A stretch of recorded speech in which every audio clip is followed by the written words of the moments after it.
Hey, this is Ash again from Norway, and this is going to be my last video on the University of Winchester. And I suppose, even though I'm not physically or mentally capable of getting justice, I suppose you can help with justice by spreading and sharing this video, sending it to UK politicians, sending it to University of Winchester employees, sharing it with perhaps students or people who are thinking about studying there. So yeah, let's get on to the fraud, the damage, perhaps defamation from the University of Winchester, shall we? So this university, they promised me everything in the world. They said that they wanted to help me because I was gonna become disabled, and I could either become disabled, like a normal person, survive on welfare, which I didn't want to do, or I could become physically disabled, but I could know how to write, and in fictional writing I could perhaps make some money. And that way, even though I would be disabled, my income wouldn't be disability welfare. And that's what I wanted. And they said that either I was going to be able to study, get my scholarship, then pay my bills, and that was the goal. Or situation number 2, I become disabled or otherwise unable to study while studying there, and they would let me drop out free of charge. They would waive my fees, and everything would be hunky-dory. But that didn't happen in reality. No. I became very ill and eventually disabled, and they didn't want to let me drop out for free like they had promised. They instead wanted to go down the path of fraud, and they wanted me to pay a ridiculous amount of money, but after going back and forth and sending them copies of emails that they had sent me saying that they had never ever sent out, they decided to retract some of their statements, and I don't remember if I had to pay closer to £10,000 or £15,000 in total. But £15,000 is a lot higher than the zero that I was supposed to pay. I was supposed to pay zero, and they wanted £15,000 out of pocket with no scholarship. And I'm not gonna get into the dozens of lies that they told me either. I'm just gonna focus mainly on the fraud and what's important here. So we managed to talk some more, and I got him down to asking for monthly fees, and they demanded an upfront fee to make sure that I had not cost them any money, so that I would be like a neutral cost for them, like they would have not gained anything or lost anything at that point, and so I wouldn't have been, you could say, I had been an investment at all at that point. And that sum that they came to was 800 British pounds. So they send me a contract, legally binding contract, mind you, for 800 pounds. I sign it, deliver it, and I deliver my bank card, of course, or debit card, at the finance office. And then, well, through their terrible schemes and fraud, they stole all my money. Absolutely everything. Taken from me. They were supposed to take 800 pounds, so that I would be able to still eat, get home, secure funding, and then start making monthly payments. But no, they took everything. And that meant that only with the bare minimum of money that I had left in pocket change, I got 800 calories a day for the next 60 days, or 2 months. So I went from 77 kilograms as a very fit dude with lots of muscles down to 50 kilograms, almost dead. Then I got home.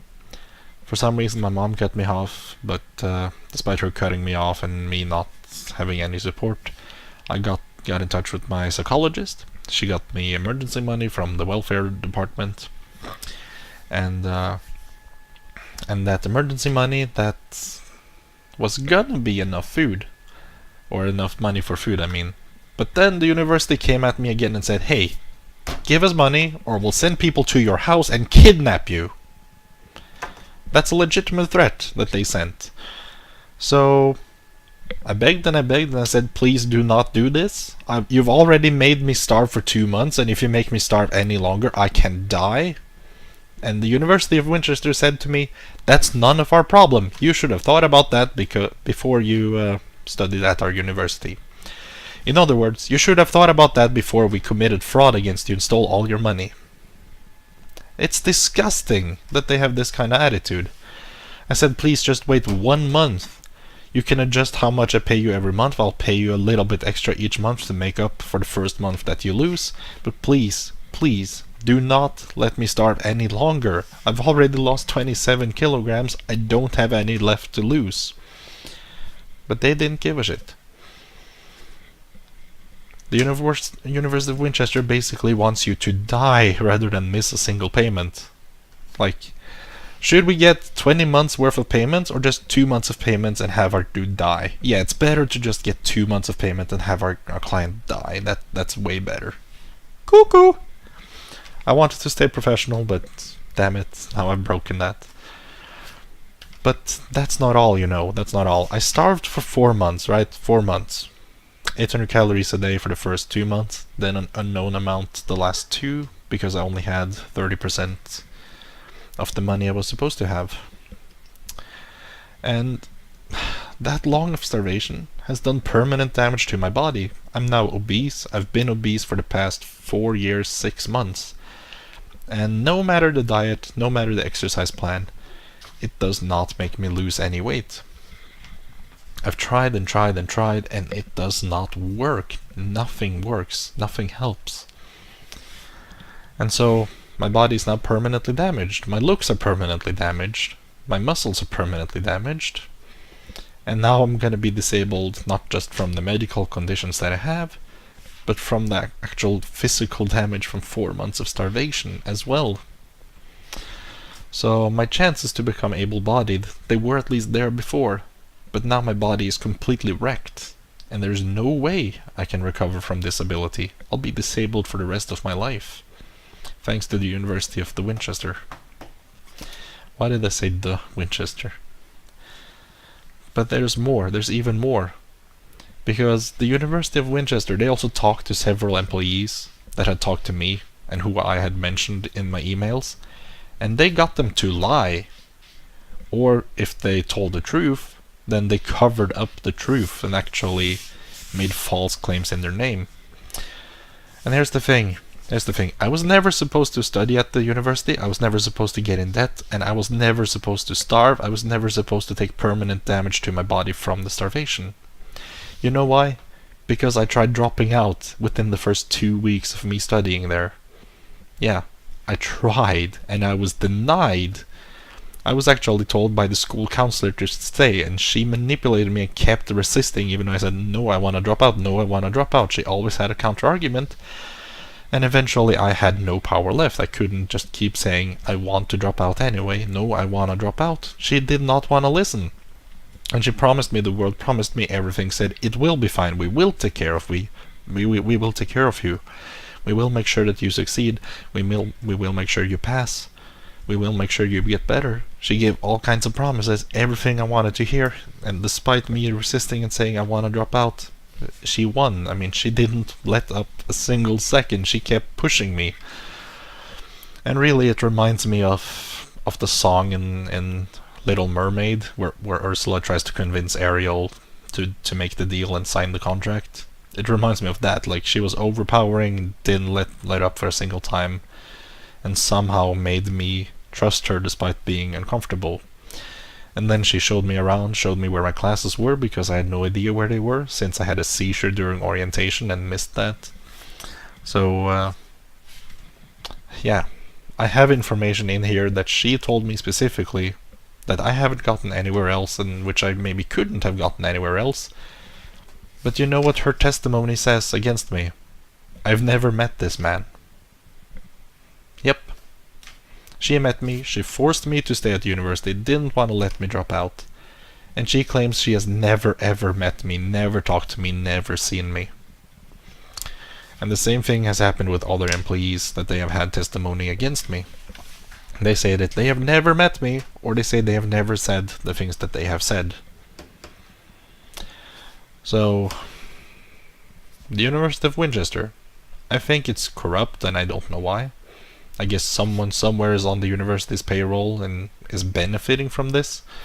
Because why would you steal university students' money? Why would you do that as a government body? I mean, doesn't that just go into the government's money? Why would you do that? The only way this makes sense is if somebody somewhere is getting paid and they're writing it off as a university expense. But I don't know. I don't have all the information. So, yeah. I guess that's the most relevant stuff related to that university and me staying there.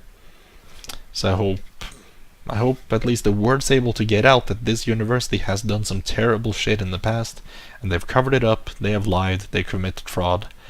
And oh yeah, one thing that's very important to mention is that they say they do not respond to private email addresses, so you need to use the university's email address for everything, which is of course a lie and a precaution for their fraud, because they will make deals with you here on their email address, and then once they actually break that deal, they have forced you legally, binded you legally with contract to uphold your end of the deal, but they can break their own any time that they want, and if they do, they erase that email address and you now have no proof.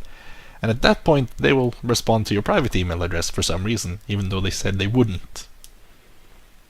Yeah, that sounds extremely suspicious to me, and they have erased my email address with the university to erase all possible evidence.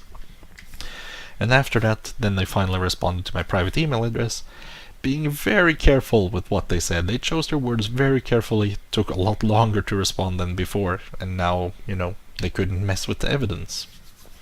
So I think that's pretty important. So anyway, hope you enjoyed that story. I hope you don't study at this university because it's a scam. Have a good day. See you another time maybe.